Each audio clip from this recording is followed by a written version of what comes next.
So hello guys, आप सभी का बहुत बहुत स्वागत है आज के इस वीडियो में। और आज के इस वीडियो में हम हमारे गद्य संकलन का जो सेकंड चैप्टर है गौरी, उसका लाइन टू लाइन एक्सप्लेनेशन हम करने वाले हैं। अब इस स्टोरी का जो हमारी लेखिका है उनका नाम है सुभद्रा कुमारी चौहान। और इनका नाम आपने बहुत जगह सुना होगा क्योंकि ये हमारे हिंदी साहित्य की एक जानी मानी लेखिका है। और इन्होंने ही आज का ये जो कहानी है गौरी, ये इनकी ही रचना है। अब गौरी जो कहानी है वो उसके नाम से ही समझ में आता है कि ये किसी लड़की, किसी महिला को लेकर के है, और ये यहाँ पर वैसा ही है। गौरी नाम की एक लड़की रहती है जिसका विवाह होने की बात एक सीताराम नाम के आदमी से होती है। कि सीता नाम राम के कोई आदमी रहते हैं जिनकी पहली शादी हो चुकी रहती है, उनकी पत्नी की मौत हो जाती है और उनके पास उनके 2 बच्चे रहते हैं।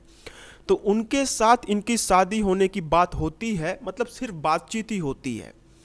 लेकिन उनके जो गौरी के जो परिवार वाले रहते हैं वो इस शादी से खुश नहीं रहते हैं कि हमारी बेटी एक ऐसे आदमी से शादी करेगी जिसके पहले से ही बच्चे हैं, फिर उसके जो पत्नी थी वो मर चुकी थी। तो बहुत सारे कारण रहते हैं जिनकी वजह से ये शादी पे बहुत ज़्यादा अटकल रहता है। इसी बीच में क्या होता है कि गौरी की शादी किसी और के साथ भी तय कर दी जाती है, जो कि हम लोग गांव घर में बहुत होता था कि अगर कहीं पे भी शादी का बात नहीं बनता था तो फिर वो पार्टी ट्रांसफ़र हो जाया करती थी। तो अब ये कहानी इसी को लेकर के है कि क्या गौरी और सीताराम जी की शादी होती है या फिर नहीं होती है, क्या होता है आगे, तो आइए देखते हैं। ठीक है, तो इसके जो मेन कैरेक्टर्स हैं वो हैं हमारे एक जिनका नाम है बाबू राधा कृष्ण, वो गौरी के पिता हैं। फिर कुंती है जो कि गौरी की माता है। एक सीताराम जी खुद हैं जो कि जिनका शादी होने वाला है गौरी के साथ। एक गौरी है जो कि हमारी मेन कैरेक्टर है, एंड 2 बच्चे हैं। कुल मिला के यहाँ पे 6 कैरेक्टर्स हैं। ठीक है, तो आइए देखते हैं।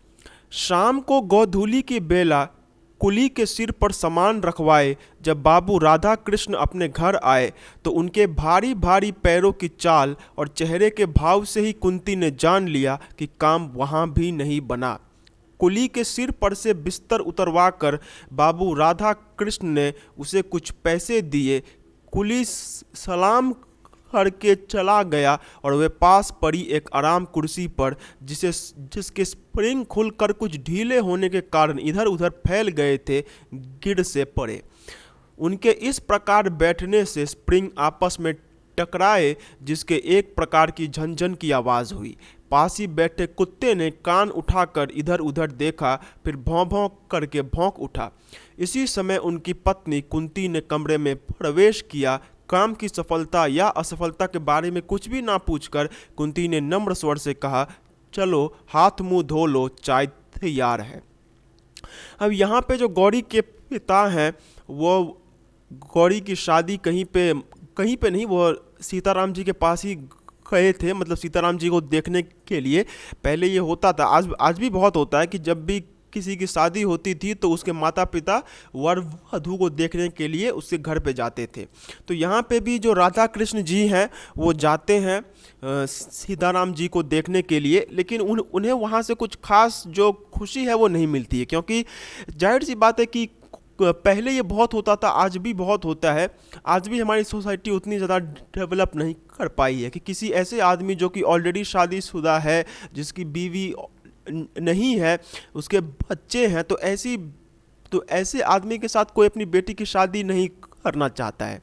तो जब वो सीताराम जी से मिल कर आ रहे थे तो उन्हें इसी बात का दुख था, मतलब थोड़े से उनका मूड ऑफ था, क्योंकि वो सोच रहे थे कि शायद सीताराम जी बहुत ही मतलब वो जैसा सोच रहे थे कि उनको जैसा पति अपने बेटी के लिए चाहिए था वैसा उन्हें नहीं मिल पाया। वो खुश नहीं थे इस बात को लेकर कि सीताराम जी को लेकर वे खुश नहीं थे।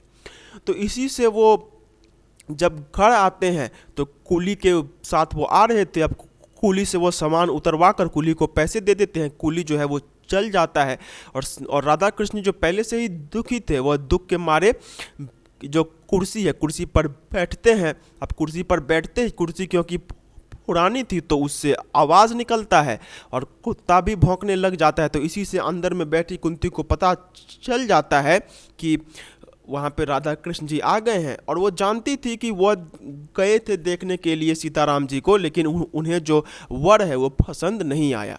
तो वो और भी राधा कृष्ण को कुछ नहीं कहना चाहती थी, उनको वो और परेशान नहीं करना चाहती थी। तो वो सिर्फ वहाँ पे आती है और मतलब बरामदे पे आती है और सीताराम और राधा कृष्ण जी को कहती है कि चलो तुम हाथ मुंह धो लो, चाय तैयार है। चाय? राधा कृष्ण जी चौंक से पड़े। चाय के लिए तो मैंने नहीं कहा था। नहीं कहा था तो क्या हुआ, पी लो चलकर, कुंती ने आग्रह पूर्वक कहा। अच्छा चलो, कहते हुए श्री राधा कृष्ण जी पत्नी के पीछे पीछे चले गए। और वो चाय का बहाना ऐसे ही हो, मतलब उन्होंने कहा था कि तुम आओ थोड़ा सुस्ता लो। ऑलरेडी चाय के बारे में तो मतलब ऑल्दो चाय के बारे में राधा कृष्ण जी ने कहा नहीं था, बट फिर भी गांव घर में जो होता है कि अगर नहीं भी पूछते हैं तो भी कोई ना कोई बना ही देता है। तो वो दोनों फिर चाय पीने के लिए अंदर चले जाते हैं। गौरी अपराधिनी की भांति माता पिता दोनों की दृष्टि से बचती हुई पिता के लिए चाय तैयार कर रही थी। उसे ऐसा लग रहा था कि पिता की सारी कठिनाइयों की जड़ वही है। ना वह होती और ना पिता को विवाह की चिंता में इस प्रकार स्थान स्थान घूमना पड़ता। अब यहाँ पे गौरी सब बातें सुन रही थी। वह जानती थी कि उसके पिता उसके वर की खोज में बाहर गए हैं, और वह यह भी जानती थी कि वह आकर खुश नहीं है। वह खुश नहीं है इस बात को लेकर कि उन्हें कैसा दामाद मिलने वाला है। तो वो इस बात को लेकर बहुत दुखी थी। वह यही सोचती थी कि उसके पिता का जो भी प्रॉब्लम अभी है उसके कारण वही है, क्योंकि वह अगर नहीं होती तो उसके पिता को उसकी शादी को लेकर इतना टेंशन भी नहीं लेना पड़ता। मतलब एक गिल्टी उसके अंदर में हो रहा था, एक गिल्टी माइंड उसका हो गया था। वह मुंह खोलकर किस प्रकार कह दे कि उसके विवाह के लिए इतनी अधिक परेशानी उठाने की आवश्यकता नहीं है। माता पिता चाहे जिसके साथ उसकी शादी करें वह सुखी रहेगी, ना करे तो भी वह सुखी है।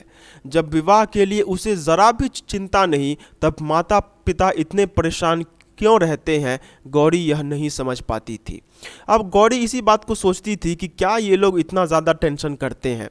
किसी के साथ भी अगर शादी करवा देंगे तो मैं खुश ही रहूँगी, और अगर नहीं भी करवाएंगे तो मुझे कुछ उसमें दिक्कत नहीं है। जब मुझे ही अपनी शादी को लेकर इतना कुछ मैं नहीं सोच रही हूँ तो ये लोग क्यों सोच रहे हैं। लेकिन ये होता नहीं है। माता पिता जो गांव घर में होते हैं वो बेटी की शादी को लेकर ऐसे ही बहुत ज़्यादा परेशान रहते हैं। कभी कभी वह सोचती, क्या मैं माता पिता को इतनी भारी हो गई हूँ, रात दिन सिवा मेरे विवाह के उन्हें और कुछ सूझता ही नहीं। तब आत्मग्लानि और क्षोभ से गौरी का रोम रोम व्यथित हो उठता। उसका जी चाहता कि धरती फटे और वह समा जाए, किंतु ऐसा कभी ना हुआ। और वह बार बार वह सोचती थी कि क्या मैं अपने माता पिता के लिए क्या मैं इतनी बड़ी बोझ हो गई हूँ कि वो रात भर मेरे शादी को लेकर ही सोचते। मतलब वो गिल्टी फील करती थी। वो यही सोचती थी कि आज जो भी उसके माता पिता के सामने में इतनी बड़ी प्रॉब्लम है उसकी वजह वही है। और वो बीच बीच में सुसाइड करने का भी सोचती थी। वो यही चाहती थी कि धरती फटे और वो समा जाए। मतलब जो होता है कि जब आदमी बहुत ज़्यादा अपने माता पिता को परेशान होते देखता है, तो जो अपने माता पिता के लिए जेन्युइनली केयर करते हैं वो नहीं, जिनको कुछ फ़र्क नहीं पड़ता है। जो लोग जेन्युइनली अपने माता पिता के लिए केयर करते हैं उन्हें हमेशा यही लगता है कि उनके माता पिता का सारा दुख का कारण वही है। गौरी जो पूनों की चांद की तरह भरना भर जानती थी, घटने का जिसके पास कोई साधन ना था, राधा कृष्ण जी के लिए चिंता की सामग्री हो गई थी। वे उसके विवाह योग्य वर के साथ कराना चाहते थे, यही सबसे बड़ी कठिनाई थी। और गौरी यह सोचती है कि वह अपने पिता के लिए, जिसे हम लोग कॉमर्स के लैंग्वेज में एसेट कहते हैं, वह अपने पिता के लिए एक बहुत बड़ी उपलब्धि थी।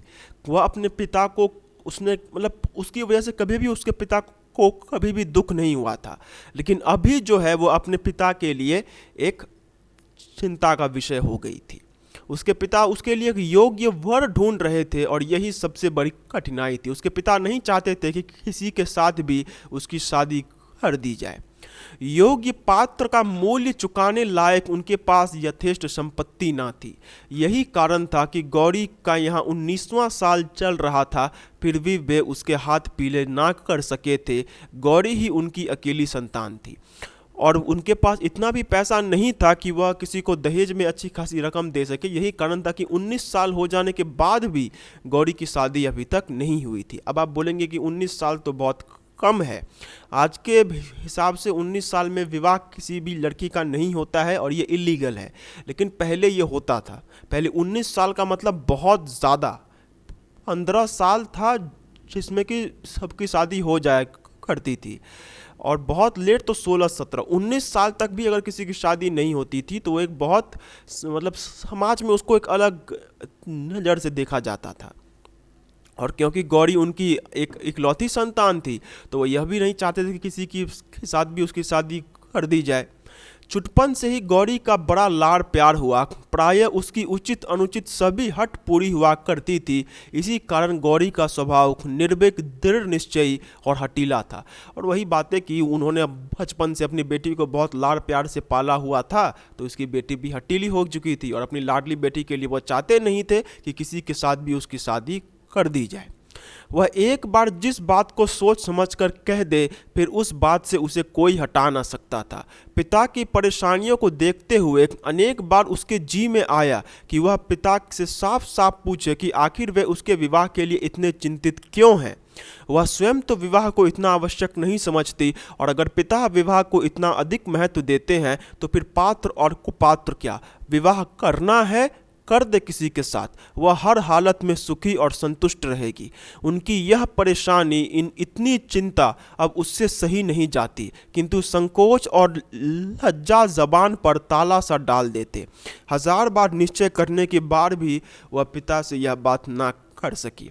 अब गौरी का जो कैरेक्टर था वो बहुत हठीला था, क्योंकि जाहिर सी बात है जब माता पिता ने उसे बहुत लाड़ प्यार से पाला था तो जो बेटी होती है वह भी थोड़ी जिद्दी हो जाती है। तो गौरी भी अपनी मन का बहुत सोचती थी, वह जो कुछ भी मन में ठान लेती थी वो उसे करती ही थी, कोई भी उसे रोक नहीं सकता था। तो इसी बीच वह बार बार सोचती है कि वह पिता से जाकर पूछे कि आप क्यों इतना टेंशन मेरे शादी को लेकर ले रहे हैं, मुझे ही कोई खास परवाह नहीं है अपनी शादी को लेकर, तो फिर आपको क्यों है। और अगर आपको मेरी शादी को लेकर इतनी ही अगर आप चिंता करते हैं, अगर विवाह इतना ज़्यादा ही ज़रूरी है, तो फिर ये क्या कि ये पात्र अच्छा नहीं, पात्र को पात्र का मतलब कि इससे शादी नहीं करेंगे, ये अच्छा वर नहीं है, वो अच्छा वर है, तो ये भेदभाव क्यों। जब शादी ही करनी है तो किसी के साथ भी कर दीजिए, मैं तो हर किसी के साथ खुश रहूँगी। तो ये वो तमाम बातें थी जो कि गौरी के मन में बार बार आती थी, लेकिन संकोचवश जो कि माता पिता का जो भय होता है उसके कारण वह कभी भी अपने पिता से यह बात नहीं बोल पाई थी। पिता को आते देख गौरी चुपके से दूसरे कमरे में चली गई। राधा कृष्ण जी ने जैसे बेमन से हाथ मुंह धोया और पास ही रखी हुई कुर्सी पर बैठ गए। वहीं एक मेज़ पर कुंती ने चाय और कुछ नमकीन पूरियां पति के सामने रख दी। पूरियों की तरफ राधा कृष्ण जी ने देखा भी नहीं, चाय का प्याला उठाकर पीने लगे। अब जब वो अंदर में आ रही थी तो गौरी क्या करती है, वो वहाँ से चली जाती है, क्योंकि उसे पता था कि आज जो भी इन दोनों के बीच में आज का मामला है वो उसी के कारण है। वो ऐसा वो मानती थी, तो वो वहाँ पे रहती नहीं है, वो चुपचाप वहाँ से चली जाती है। अब राधा कृष्ण जी आते हैं, हाथ मुंह धोते हैं और जाकर जब मेज पर बैठते हैं तो उनके सामने में चाय भी रखी रहती है और पूड़ी भी, मतलब जिसे स्नैक्स कहते हैं, कचौड़ी वचौड़ी, तो वो भी रखी हुई थी, लेकिन वो सिर्फ चाय पीते हैं, पूड़ी को वो देखते भी नहीं है।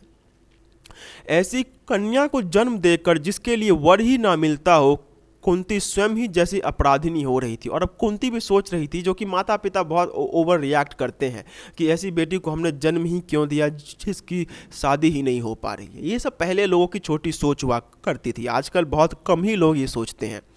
तो कुंती भी इस बात को लेकर सोच रही थी कि कैसी बेटी को मैंने जन्म दे दिया, इसकी शादी ही नहीं हो रही है। कुंती ने डरते डरते पूछा, जहाँ गए थे क्या वहाँ भी कुछ ठीक नहीं हुआ। मतलब वो उनसे पूछती है कि जहाँ गए थे वहाँ भी कुछ बात बनी कि नहीं बनी।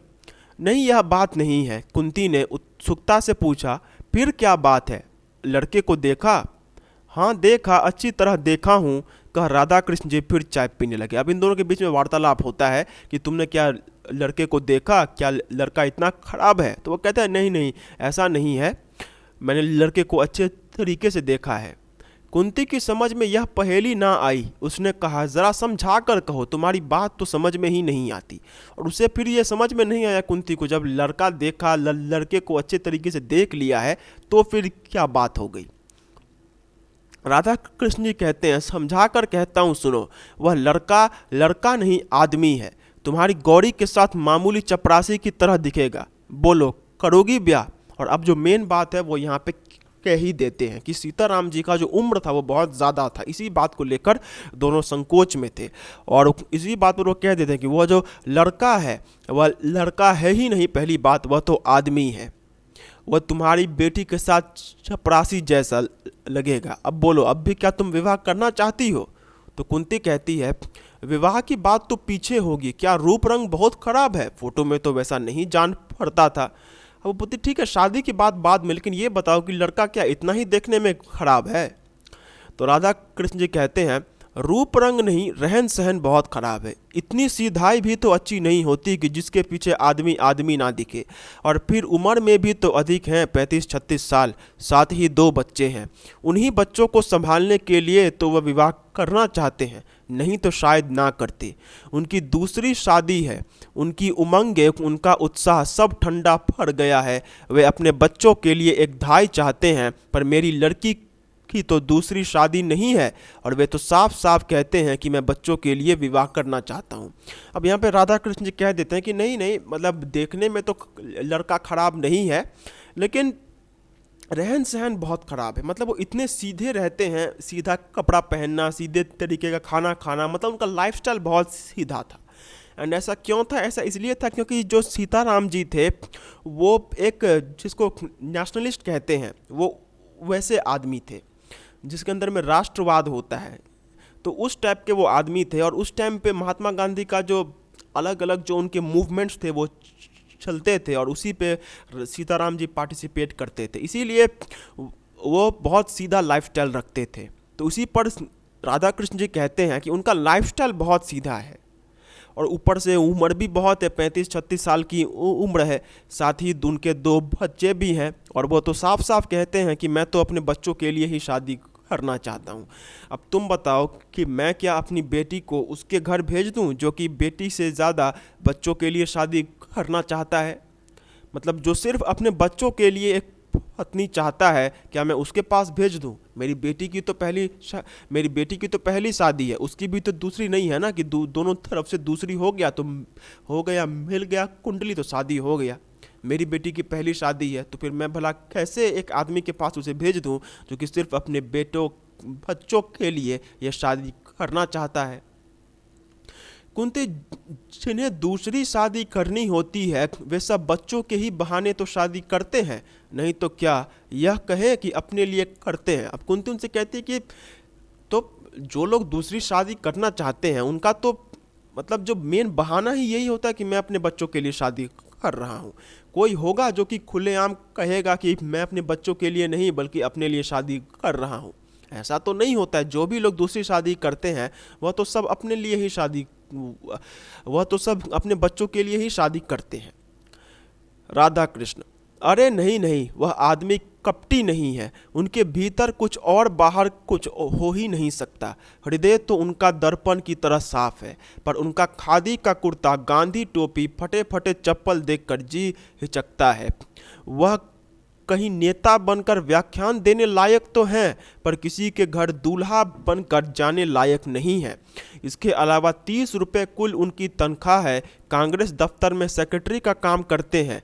3 बार जेल जा चुके हैं, किस दिन चले जाएं कुछ ठिकाना नहीं। तो अब जब कुंती उनको थोड़ा सा कोसते हुए कहती हैं कि शायद यह अपने बच्चों का बहाना लेकर शादी करना चाहता है लेकिन बाद में यह मेरी बेटी को तंग करेगा, तो उसी पर राधा कृष्ण जी कहते हैं कि नहीं नहीं, ऐसा नहीं है, वह खराब आदमी नहीं है।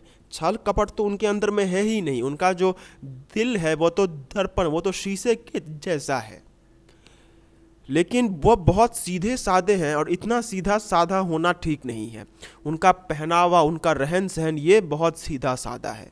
वह नेता बनने लायक है, मतलब वो ऐसे अगर वो रहें तो वो नेता तो जरूर बन सकते हैं, लेकिन किसी के घर पे दूल्हा, किसी का पति बनने लायक वो नहीं है।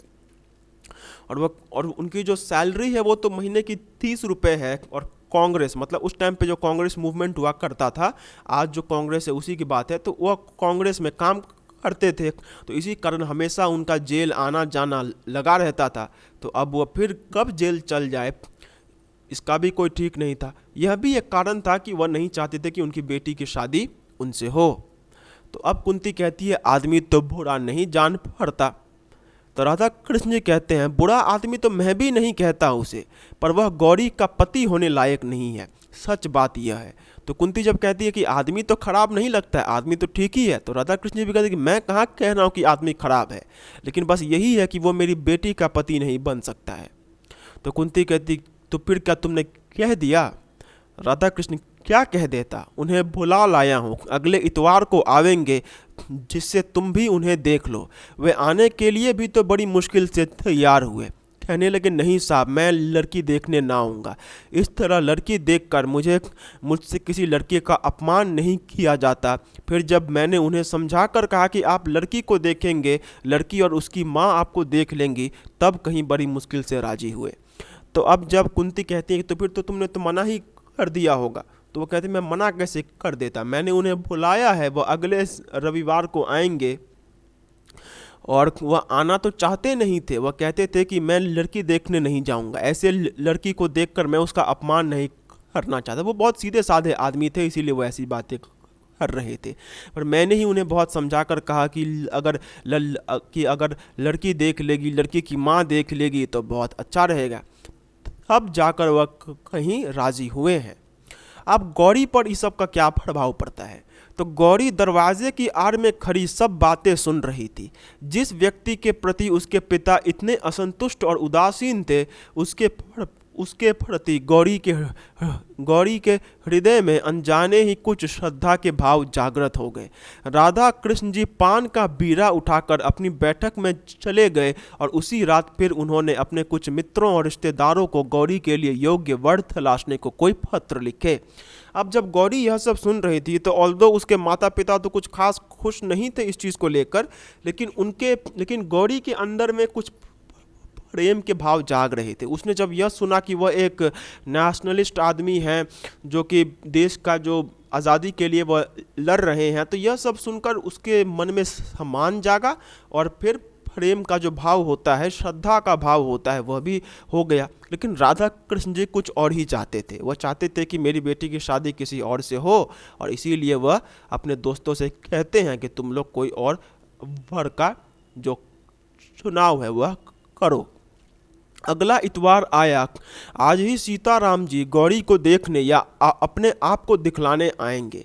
राधा कृष्ण जी ने यह पहले से ही कह रखा है कि किसी बाहर वाले को कुछ ना मालूम पड़े कि कोई गौरी को देखने आया है। अतएव यह बात कुछ गुप्त रखी गई है। घर के भीतर आंगन में ही उनके बैठने का प्रबंध किया गया है। 3-4 कुर्सियों के बीच एक मेज है जिस पर एक साफ धुला हुआ खादी का कपड़ा बिछा दिया गया है, और एक गिलास में आंगन के ही गुलाब के कुछ फूलों को तोड़कर गुलदस्ते का स्वरूप दिया गया है। बहुत ही साधारण सा आयोजन है। सीताराम जी सरीखे व्यक्ति के लिए विशेष आडंबर की आवश्यकता भी तो नहीं थी। अब संडे आ जाता है और सीताराम जी वहाँ पे आ जाते हैं। अब सीताराम जी कुछ खास पसंद आए नहीं थे गौरी के अलावा उनके माता पिता को, तो वह लोग भी नहीं चाहते थे कि मेरी गौरी को देखने कोई बहुत बड़ा आदमी आ रहा है, तो इसके लिए बड़ा सा कोई जो ताम झाम हो वो किया जाए। और वह यह भी नहीं चाहते थे कि यह बात कि सीताराम जी जैसा आदमी जिसका पहले से शादी हो चुका था, उसकी बीवी नहीं है, उसके 2 बच्चे हैं, और मतलब उस टाइप के आदमी अगर गौरी को देखने आ रहा है, तो यह बात राधा कृष्ण जी चाहते भी नहीं थे कि वह बाहर जाए। तो इसीलिए उन्होंने एक बहुत छोटा सा जो जिसको अरेंजमेंट कहते हैं वो उन्होंने किया। अपने आंगन में ही 3-4 कुर्सियों के बीच में एक टेबल सजाया, टेबल के ऊपर में खादी का कपड़ा दे दिया, फिर गुलाब लेकर गुलदस्ते बनाकर उसे सजा दिया। मतलब एक बहुत बेसिक सा जो सेटअप है वो वहाँ पे किया गया था। और वह यह भी समझते थे कि कि सीताराम जी जैसे सीधे साधे व्यक्ति के लिए सीधा साधा ही अगर इंतज़ाम हो तो वो अच्छा है, उनको उतना बड़ा आडंबर कुछ पसंद नहीं आता है। यथा समय सीताराम जी अपने दोनों बच्चों के साथ आए। बच्चे भी वही खादी के कुर्ते और हाफ पैंट पहने थे, ना जूता ना मोजा ना किसी प्रकार का ठाट बाट, पर दोनों बड़े प्रसन्न बड़े हंसमुख आकर घर में इस प्रकार खेलने लगे जैसे इस घर से वे चिरपरिचित हो। अब ठीक समय पे सीताराम जी अपने दोनों बच्चों के साथ आ गए। जैसे कपड़े उन्होंने पहने थे उनके बच्चों ने भी वैसे ही कपड़े पहने हुए थे, और उनके बच्चे आकर कुछ ही मिनटों में ऐसे घुल मिल गए घर में और ऐसे खेलने लगे जैसे वो लोग इस घर को जानते हैं। कुंती एक तरफ बैठी थी। बच्चों के कोलाहल से परिपूर्ण घर उसे क्षण भर के लिए नंद कानन सा जान पड़ा, और कुंती भी जब बच्चों को खेलती हुई देख रही थी तो उसे भी बहुत आनंद आया। लेकिन उसे बाद में फिर यह याद आ गया कि मतलब सीताराम जी की बात उसे याद आ गई। उसने मन ही मन सोचा कितने अच्छे बच्चे हैं, यदि बिना किसी प्रकार का संबंध हुए भी सीताराम जी इन बच्चों को संभालने का भार उसे सौंप दे तो वह खुशी खुशी ले ले। वह बच्चों को के खेल में इतनी तन्मय हो गई कि क्षण भर के लिए भूल बैठी कि सीताराम जी बैठे हैं और उनसे भी कुछ बातचीत करनी है। और बच्चों को खेलता देख कुंती को भी बहुत अच्छा लगा। वो लोग भी बहुत अच्छा परिवार था दोनों का। सीताराम जी भी बहुत अच्छे लोग थे और राधा कृष्ण जी कुंती भी बहुत अच्छे लोग थे। तो जब वह देखते हैं कि वहाँ पे बच्चे खेल रहे हैं तो कुंती को भी बहुत संतोष होता है इस बात को लेकर, वह भी बहुत खुश होती है। और वह इसी बात को कहती है कि अगर ये शादी ना भी करे और सिर्फ ये बोल दे कि मुझे अपने बच्चों का ख्याल रखने के लिए चाहिए था, तो अगर आप बच्चों का ख्याल रख लेंगे तो बहुत अच्छा रहेगा, तो भी उन्हें कोई दिक्कत नहीं थी। तो वो बैठी बैठी बातें सोच रही थी। बाद में उसे ख्याल आ गया कि सीताराम जी आए हैं और उनसे भी कुछ बातचीत करनी है। इसी समय अचानक छोटे बच्चे को जैसे कुछ याद आ गया हो, वह दौड़कर पिता के पास गया, उनके पैरों के बीच में खड़ा होकर बोला, बाबू तुम तो कहते थे माँ को दिखलाने ले चलते हैं, माँ कहाँ है बतलाओ। अब उनमें से एक बच्चा उसे याद आ जाता है कि सीताराम जी जब उसे वहाँ पे ले आ रहे थे तो उन्होंने उसे कहा था कि चलो तुम्हारी माँ से मिलाने ले चलते हैं, क्योंकि उनकी साथ पत्नी का हो सकता है कि जब वो दोनों बच्चे पैदा हुए थे तो उसी टाइम पे उनकी माँ की का देहांत हो गया था, तो इसी वजह से उन्होंने कभी माँ को देखा नहीं था। तो उन्हें जब ये पता चला कि सीताराम जी उनकी माँ से मिलाने उन्हें ले जा रहे हैं तो उन्हें बहुत ज़्यादा उत्साह हुआ। तो उसी बात पर जाकर अपने पापा से पूछते हैं कि तुम तो कह रहे थे कि माँ से मिलाने ले चलोगे, आओ दिखाओ हमारी माँ कहाँ है। सीताराम जी ने किंचित हंसकर कहा, ये माँ जी बैठी है, इनसे कहो यही तुम्हें दिखाएंगी। बालक ने मचल कर कहा, तुम दिखाओ। इसी समय एक बड़ी सी सफ़ेद बिल्ली आंगन से होती हुई भीतर को भाग गई। बच्चे बिल्ली के पीछे पीछे सब कुछ भूलकर दौड़ते हुए अंदर पहुंच गए। गौरी पिछले बरामदे में चुपचाप खड़ी थी, वह ना जाने किस ख्याल में थी। तब एक छोटे बच्चे ने उसके आंचल पकड़कर खींचते हुए पूछा, क्या तुम हमारी माँ हो? तो यहाँ पे वो बच्चे वहाँ पे हट कर रहे थे, लेकिन बच्चों का जो मन होता है अचानक से जब अंदर में बिल्ली आती हुई देखी तो वह दोनों बिल्ली का पीछा करते करते गौरी तक पहुंच गए। और एक बच्चे को शायद पता चल गया कि गौरी ही उनकी माँ है, तो उसने उसका आंचल को खींचते हुए कहा कि क्या तुम हमारी माँ हो? यहाँ पे हाँ हमारी तो है नहीं, बच्चे जो है वो तोतला रहे थे तो इसीलिए यहाँ पे हमारी लिखा हुआ है। गौरी ने देखा हष्ट पुष्ट सुंदर सा बालक कितना भोला कितना निश्चल। उसने बालक को गोद में उठाकर कहा, हाँ। बच्चे ने फिर उसी स्वर में पूछा, हमारे घर चलोगी ना?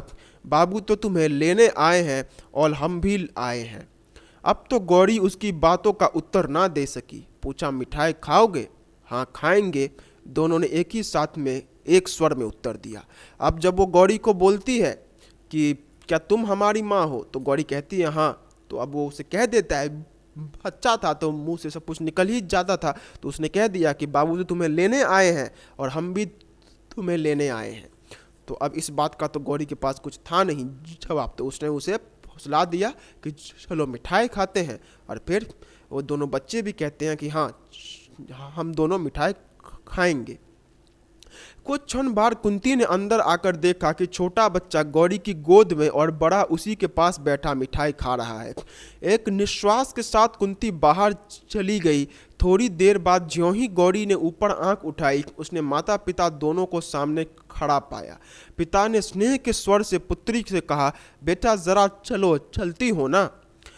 अब जब कुंती अंदर आकर देखती है कि दोनों बच्चे जो हैं वो खेल रहे थे गौरी के साथ, तो उसे थोड़ी खुशी भी होती है, लेकिन मेनली वो अंदर में देखने आई थी कि गौरी कहाँ है। अब बाद में वह जाकर गौरी के पिता को बुलाकर ले आती है, क्योंकि अब सीताराम जी के सामने में गौरी को पेश होना था। तो वो कहते हैं कि चलो बेटा, चल रही हो ना। गौरी ने कोई उत्तर ना दिया। उसने बच्चों का हाथ मुंह धुलाया, उन्हें पानी पिलाया, फिर माँ के पीछे पीछे बाहर चली गई। बच्चे अभी भी उसी को घेरे हुए थे। वे उसे छोड़ना नहीं चाहते थे। बड़ी मुश्किल से सीताराम जी उन्हें बुलाकर कुछ देर तक अपने पास बिठा सके, किंतु ज़रा सा मौका पाते ही फिर गौरी के आसपास बैठ गए। पिता के विरुद्ध उन्हें कुछ नालिशों भी दायर करनी थी, जो पिता के पास बैठकर ना कर सकते थे। और अब जब गौरी वहाँ पे जब गौरी को उसके माता पिता बोलते हैं कि चलो अब देखने की बारी आ गई है, तो वो गौरी उनका हाथ मुंह धुलाकर वहाँ से उनके अपने माता पिता के साथ जा रही होती है। तो उसी के साथ वो दोनों बच्चे जो रहते हैं वह भी पीछे पीछे आ जाते हैं। और वह बच्चे जो है वो मतलब वो बच्चे गौरी को के साथ उनका एक स्नेह हो गया था और वह गौरी को छोड़ना नहीं चाहते थे। बट फिर भी सीताराम जी जैसे तैसे करके उन्हें छुड़वा लेते हैं, लेकिन फिर से वो जाकर गौरी में चिपक जाते हैं। तो इसी बात और वो जो बच्चे थे वो पिता की शिकायतें भी करना चाहते, क्योंकि बच्चा दिमाग, जब इतने दिनों बाद उसे यह पता चला कि उसकी माँ उससे मिलने आ रही है, तो इतने दिनों तक जो उसके पिता ने अगर उसे कभी डांटा भी होगा, वैसे तो सीताराम जी वैसे नहीं थे कि वो बच्चों को डांटेंगे, लेकिन फिर भी वह अपने पिता की शिकायतें अपनी माता के पास करना चाहते थे। छोटे ने कहा, बाबू हमें कभी खिलौना नहीं ले देते। बड़े ने कहा, मिठाई भी तो कभी नहीं खिलाते। छोटा बोला, ऑल हमें छोड़कर दफ्तर चले जाते हैं, दिन दिन भर नहीं आते, बाबू अच्छे नहीं हैं। बड़ा बोला, माँ तुम चलो, नहीं तो हम भी यहीं रहेंगे। बच्चों की बातों से सभी को हंसी आ रही थी। कुंती ने बच्चों से कहा, तो तुम दोनों भाई यहीं रह जाओ, बाबू को जाने दो, ठीक है ना। अब दोनों बच्चे जो हैं वो अलग अलग कर रहे थे कि बाबू हमें कभी खिलौने नहीं ला देते, कभी मिठाई नहीं खिलाते हैं, हमें छोड़कर खुद दफ्तर ऑफिस चले जाते हैं, दिन भर नहीं आते हैं। तो इसी पर वो दोनों जो हैं वो अपनी माता मतलब गौरी को कहते हैं कि तुम दोनों चलो मेरे साथ। तो उसी पर सबको हंसी आ जाती, क्योंकि बच्चों का ऐसा व्यवहार देखकर किसी को भी हंसी आ जाएगी। तो उसी पर कुंती एक मजाक भरे स्वर में कहती है, तो तुम दोनों भाई यहीं रह जाओ, बाबू को जाने दो, मतलब तुम दोनों को अगर अपनी माता से इतनी ही शिकायतें करनी है, तुम दोनों यहीं पर रह जाओ। तो काफ़ी देर हो गई। यह देखकर सीताराम जी ने कहा, समय बहुत हो चुका है, अब चलूँगा, नहीं तो शाम की ट्रेन ना मिल सकेगी। फिर राधा कृष्ण जी की तरफ देखकर कहा, आप लोगों से मिलकर बड़ी प्रसन्नता हुई। लड़की तो आपकी साक्षात लक्ष्मी है, और यह मैं जानता था कि आपकी लड़की ऐसी ही होगी, इसलिए देखने को नहीं आना चाहता था। फिर कुछ ठहर कर बोले, और सच बात तो यही है कि मुझे पत्नी की उतनी ज़रूरत नहीं है जितनी इन बच्चों को ज़रूरत है एक माँ की। मेरा क्या ठिकाना, आज बाहर हूँ तो कल जेल में, मेरे बाद इनकी देख रेख करने वाला कोई नहीं रहता। यही सोच समझकर विवाह को तैयार हो सका हूँ, अन्यथा इस उम्र में विवाह कहकर वे स्वयं हंस पड़े। अब यहाँ पर जब सीताराम जी जा रहे थे तो वो अलग अलग बातें करते हैं कि बहुत देर हो चुका है, अब हमें निकलना होगा, क्योंकि अगर हम अभी नहीं निकलते हैं तो फिर शाम की भी ट्रेन नहीं मिलेगी। आप लोगों से मिलकर बहुत अच्छा लगा, आपकी बेटी भी साक्षात लक्ष्मी है, और मैं जानता था कि आपकी बेटी इसी स्वभाव की होगी, इसलिए मैं नहीं चाहता था कि मैं आकर मिलूँ। और मैं अगर सच बताऊँ तो मुझे उतनी पत्नी की ज़रूरत नहीं है, मैं पत्नी के बिना भी रह सकता हूँ, लेकिन इन बच्चों को एक माँ की ज़रूरत है, क्योंकि मैं तो आज बाहर हूँ, कल अंदर चला जाऊँगा, और मैं अपने बच्चों के लिए ही शादी करना चाहता हूँ, नहीं तो इस उम्र में खैर विवाह कौन कर सकता है। और फिर वह हंस पड़ते हैं। राधा कृष्ण जी ने मन ही मन सोचा, मेरी लड़की इन बच्चों की धाई बनकर जाएगी। कुंती ने सोचा, कोई भी स्त्री ऐसे बच्चों का लालन पालन कर अपना जीवन सार्थक बना सकती है। अब जब वो कहते हैं कि मुझे अपने बच्चों के लिए एक पत्नी की ज़रूरत है, तो उसी पर दोनों ही मियाँ बीवी सोचते हैं कि मतलब राधा कृष्ण सोचते हैं तो मैं क्या अपनी बेटी को एक धाई, मतलब जिसे हम लोग बेबी सीटर कहते हैं, तो क्या मैं अपनी बेटी को एक बेबी सीटर बना के इनके पास भेज दूं। और कुंती भी यही सोचती है कि बच्चों को संभालने के लिए तो बहुत महिलाएं हैं, मेरी ही बेटी क्यों। लेकिन गौरी कुछ अलग ही सोच रही थी। गौरी ने मन ही मन इस महापुरुषों के चरणों को में प्रणाम किया और बच्चों की ओर ममता भरी दृष्टि से देखा, जैसे यह दृष्टि कह रही थी कि किसी विलासी युवक की पत्नी बनने के बजाय मैं इन भोले भाले बच्चों की माँ बनना पसंद करूंगी। सीताराम जी को जाने के लिए प्रस्तुत देख बच्चे फिर गौरी से लिपट गए। यदि राधा कृष्ण जी झूठ ही सही एक बार भी कहते कि बच्चों को छोड़ जाओ, तो सीताराम जी बच्चों को छोड़कर निश्चिंत होकर चले जाते। परंतु इस ओर से जब ऐसी कोई बात ना हुई, तो बच्चों को सिनेमा, सर्कस और मिठाई का प्रलोभन देकर बड़ी कठिनाई से गौरी से अलग करके वे ले जा सके। जाते समय सीताराम जी को पक्का विश्वास था कि विवाह होगा, केवल तारीख निश्चित करने भर की देर है। और जब वो जा रहे थे तो उनके गौरी के माता पिता का तो अलग ही सोचना था, लेकिन गौरी पूर्ण समर्पण कर चुकी थी। गौरी को सीताराम जी बहुत पसंद आए थे। उनके जो नेक विचार थे वो उसे बहुत भावुक, उसने उसे बहुत ज़्यादा ये किया था, भाव विभोर किया था। और उससे भी बड़ी बात, जो उनके बच्चे थे वो बच्चों के ऊपर उसका एक अलग स्नेह आ गया था। इसी पर गौरी कहती है कि मैं तो इन बच्चों के लिए भी शादी करने को राज़ी हूँ। सीताराम जी जैसे व्यक्ति के साथ शादी करना मेरे लिए एक मतलब सौभाग्य की बात होगी। मैं अगर किसी ऐसे युवक की पत्नी बनूं जो कि बहुत लालची, मतलब जो शादी के लिए दहेज मांगता है, जो कि अपनी पत्नी को अपने से छोटा समझता है, तो उससे शादी करने से ज़्यादा बढ़िया तो यही होगा कि मैं अगर इनकी पत्नी बनकर भी ना रह सकूं, तो इन दोनों के बच्चों की माँ ही बनकर मैं रहना चाहती हूँ। लेकिन जब वो दोनों बच्चे का जाने का समय आ गया, तो वो लोग गौरी को पकड़े हुए थे। वो दोनों छोड़ नहीं रहे थे गौरी को। अब सीताराम जी यहाँ पे ये मतलब सीताराम जी नहीं सोचते हैं, लेखक ने यहाँ पे कहा है कि अगर राधा कृष्ण जी कह देते कि आप जाइए, बच्चों को छोड़ दीजिए, हम संभाल लेंगे, तो राधा कृष्ण जी वहाँ पे छोड़ भी देते। लेकिन ऐसा कुछ होता नहीं है। और राधा कृष्ण जी सीताराम जी बहुत फुल्हाकर अपने बच्चों को लालच देकर वहाँ से ले जाते हैं। अब सीताराम जी को जाते वक्त अब विश्वास था कि शादी तो होकर रहेगा, लेकिन बस तारीख मिलने की देरी है। बस तारीख मिल जाए तो शादी भी हो जाएगी। सीताराम जी उस पत्र की प्रतीक्षा में थे जिसमें विवाह का निश्चित तारीख लिखकर आने वाली थी। देश की परिस्थिति, गवर्नमेंट का रुख और महात्मा जी के व्यक्तित्व को पढ़कर वे जानते थे कि निकट भविष्य में फिर सत्याग्रह संग्राम छिड़ने वाला है। न जाने किस दिन उन्हें फिर जेल जाने का मेहमान बनना पड़े। पिछली बार जब गए थे तो उनकी बूढ़ी बुआ थी, पर अब तो वे भी नहीं रही। यह कहारिन क्या बच्चों को देखभाल कर सकेगी। बच्चों की उन्हें बड़ी चिंता थी और बच्चे भी सदा मामा की रट लगाए रहते थे। अब सीताराम जी को यह विश्वास था कि शादी जो है उनकी गौरी के साथ होगी ही, और वह इसी बात को लेकर बहुत ज़्यादा मतलब एक उत्साहित थे। वह बस इंतज़ार कर रहे थे उस पत्र का जिसमें मैरिज का कन्फर्मेशन आ जाए। और वह जानते थे कि जैसे देश की हालत है, जैसे संग्राम अभी बहुत ज़्यादा तीव्र हो गया है, तो ऐसी स्थिति में कभी भी उन्हें जेल जाना पड़ सकता है। और वह हैं तो उनके बच्चों का ख्याल वो रख लेते हैं, लेकिन जब वह चले जाएंगे तो उसमें उनके बच्चों का ख्याल कौन रखेगा। पहले तो जब वो जेल गए थे तो उनकी बुआ ने उनके बच्चों का ख्याल रख लिया था, लेकिन अब तो उनकी बुआ भी नहीं है। और ये जो कहारिन है, कहारिन मतलब उनके घर पे जो नौकरानी काम करती थी, जो पानी भरती थी। पहले पानी जो था वो लोगों के घर में पाइपलाइन नहीं हुआ करता था, तो सुबह सुबह एक आदमी पानी दे जाया करता था और शाम को फिर से भर दिया करता था। मतलब जैसे पानी वाला बेसिकली कहा जाता था। तो ये पानी वाले के बच्चों के सहारे बच्चों को देना भी ठीक नहीं है। और बच्चे भी थे कि वह भी माँ की रट लगाए हुए थे, क्योंकि एक बार जब उन्होंने गौरी को देख लिया था तो वह उसी को चाहते थे। उन्होंने फिर एक पत्र राधा कृष्ण जी को शीघ्र ही तारीख निश्चित करने के लिए लिख भेजा।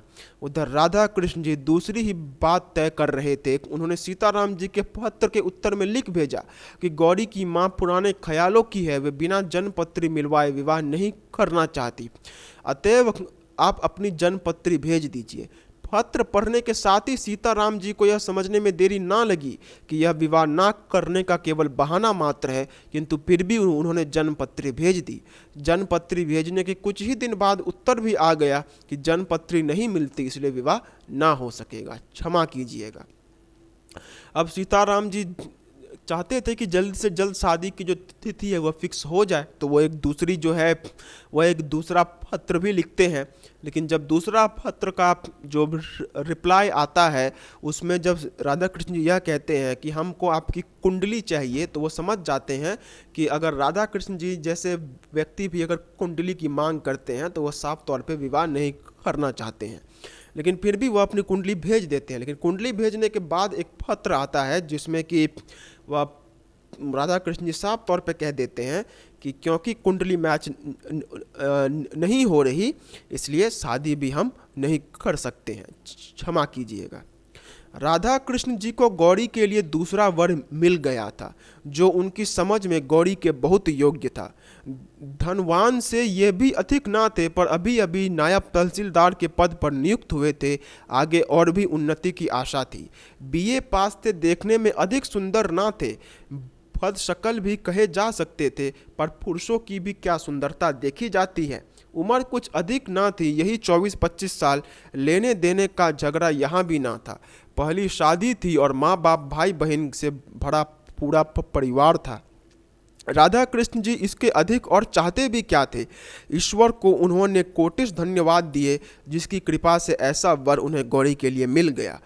और वहाँ पे एक तरफ जहाँ राधा कृष्ण जी के का जो विवाह था उसका जब वहाँ पे पूरी तरीके से रोक दिया गया, सीताराम जी का जो विवाह था उसको जब रोक दिया गया, तो राधा कृष्ण जी ने अपनी बेटी के लिए एक दूसरा पति खोज लिया। और यह उनके हिसाब से बहुत ही ज़्यादा योग्य व्यक्ति था, क्योंकि उसका उम्र भी बहुत कम था।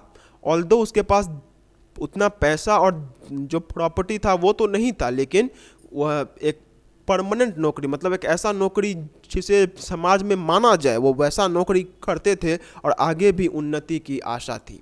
ऑल्दो वो दिखने में उतने अच्छे नहीं थे, पर पुरुषों के केस में भी क्या ये देखा जाता है कि पुरुष जो है वो दिखने में सुंदर है या फिर नहीं है। उन्होंने बीए पास किया हुआ था, 24-25 साल की उनकी उम्र थी और उनका परिवार भी एक अच्छा खासा था।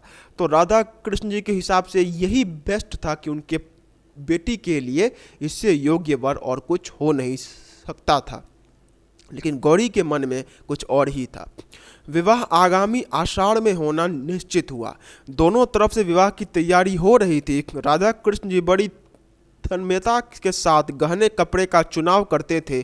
सोचते थे देर में शादी हुई तो क्या हुआ, वर भी तो कितना अच्छा ढूंढ निकाला है। कुंती भी खुश थी, उसकी आंखों में वह दृश्य झूलने लगा था कि उसका दामाद छोटा साहब हो गया है और बेटी दामाद छोटे बच्चों के साथ उससे मिलने आए हैं। किंतु बच्चों की बात सोचते ही उसे सीताराम जी के दोनों बच्चे तुरंत याद आ जाते और आ जाती याद सीताराम जी की बात, बच्चों की देख रेख करने वाला कोई नहीं है।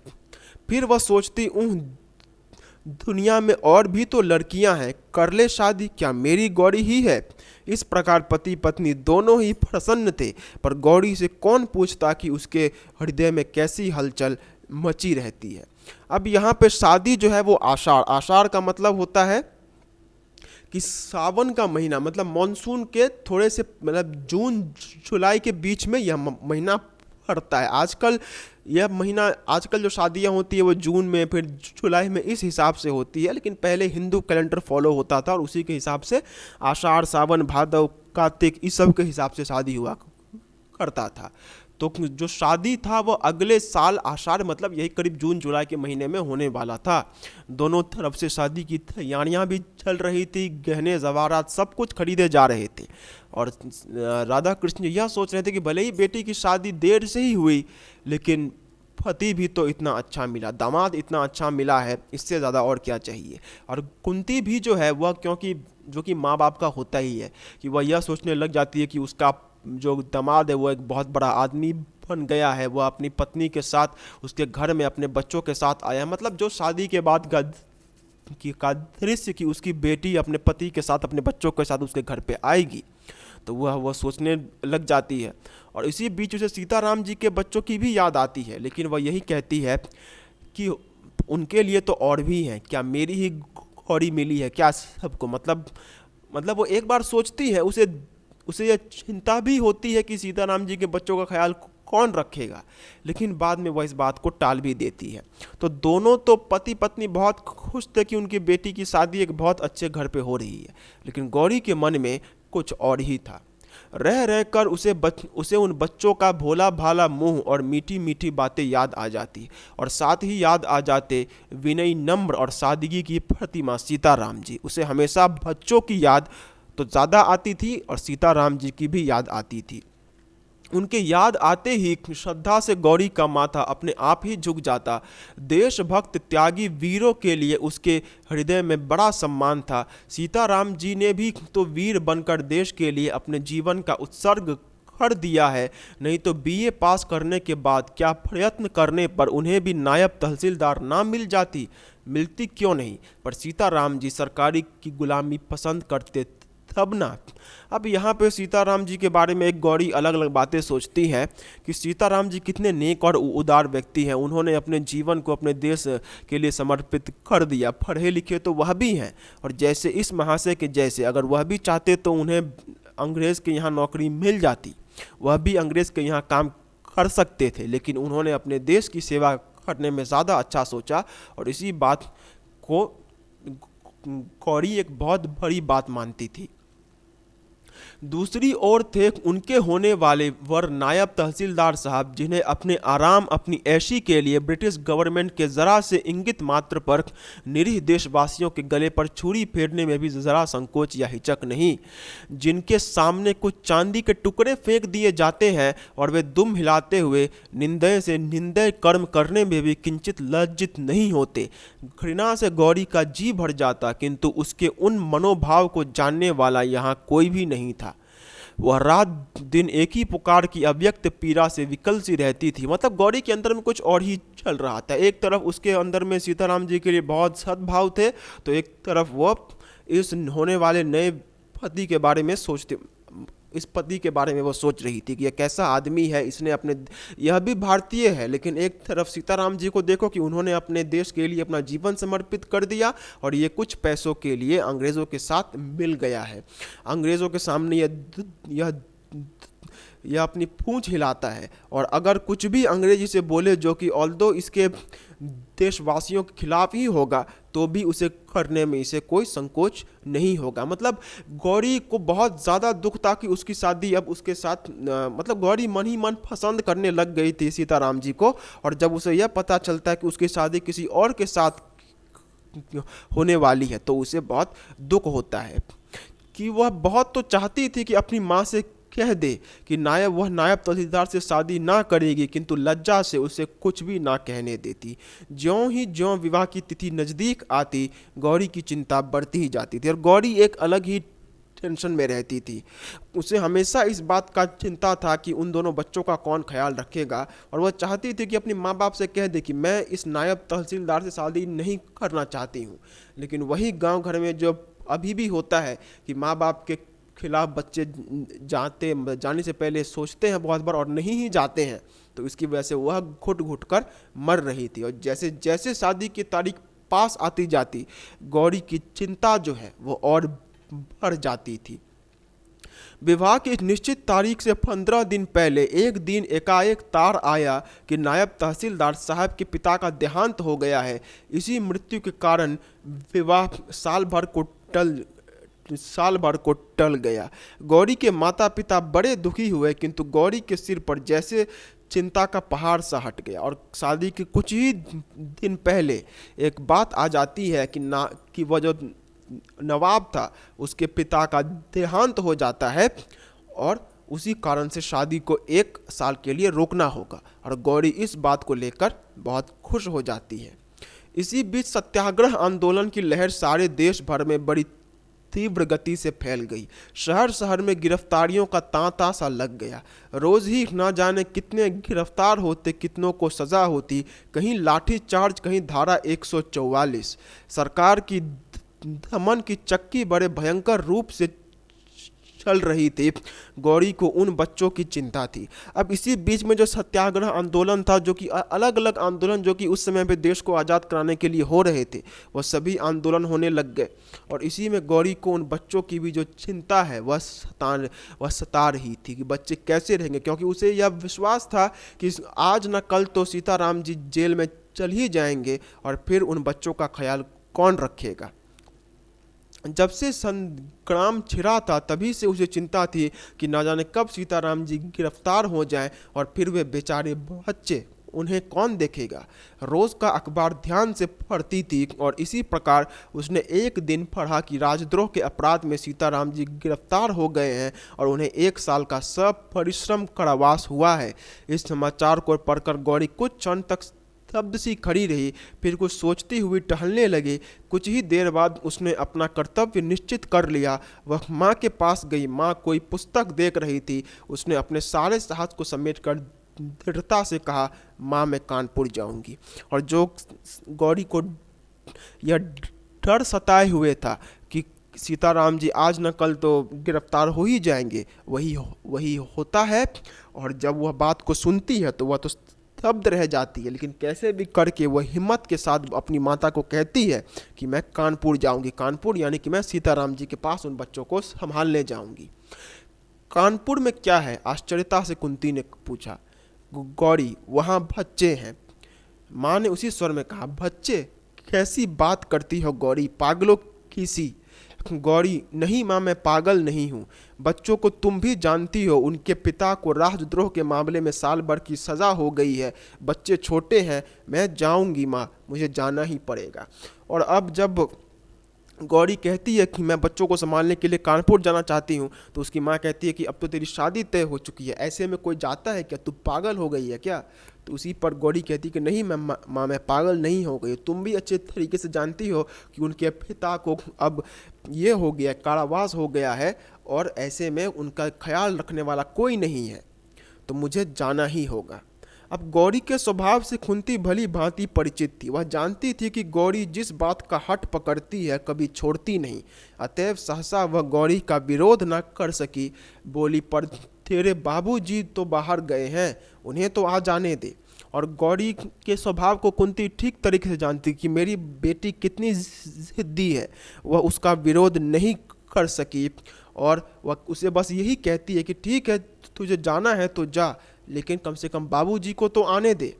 पर गौरी ने दृढ़ता से कहा, बाबूजी के आने तक नहीं ठहर सकूंगी माँ, मुझे जाने दो। रास्ते में मुझे कुछ कष्ट ना होगा। अब मैं काफ़ी बड़ी हो गई हूँ। और उसी दिन शाम को नौकर के साथ गौरी कानपुर चली गई। अब यहाँ पे गौरी उसे समझा दी थी कि नहीं माँ, मुझे जाने दो, बाबूजी के आने का इंतज़ार मैं नहीं कर सकती हूँ, मुझे जाना ही होगा। और अंत में गौरी के हट के सामने उसकी माँ को झुकना पड़ता है और गौरी अंततः चली जाती है कानपुर। अब साल भर बाद अपनी सज़ा पूरी करके सीताराम जी घर लौटे। इस साल भर के भीतर उन्होंने एक बार भी बच्चों को ना देखा था। उन्हें कायदे के अनुसार लगातार हर महीने उनका कुशल समाचार मिल जाता था, पर उन्हें बच्चों की चिंता बनी ही रहती थी। अब साल भर बाद जब सीताराम जी को जेल से छोड़ा गया तो वो आए। साल भर तक तो उन्हें यह बात थोड़ी बहुत पता रहती थी कि बच्चे किस हालत में हैं, लेकिन अभी भी बच्चों की चिंता उसे बहुत ज़्यादा सताए हुई थी। जिस कहारिन के भरोसे वह बच्चे को छोड़ गए थे, उसके भी 3-4 बच्चे थे। वह बच्चों को कैसे रखेगी सो सीताराम जी जानते थे, पर विवशता थी कि क्या करते।